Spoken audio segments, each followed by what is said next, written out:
Interview नाम sir ಕೊಡಿ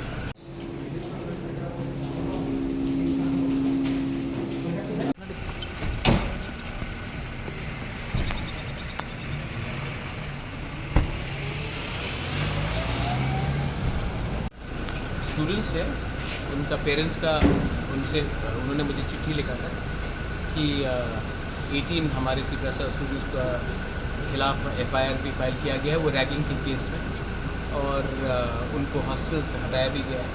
तो उसी विषय में मैं प्रिंसिपल से मिलने आया था। I had talk to the principal मालूम करने के लिए कि ये एक्शन क्यों और किस लिए किया गया है, और स्टूडेंट्स कोई भी हो, जूनियर हो या सीनियर हो, मैं रैगिंग के पक्ष में नहीं हूँ, लेकिन किसी का करियर भी बर्बाद नहीं होना चाहिए। तो उसके लिए मैंने आके बात की। Thank you.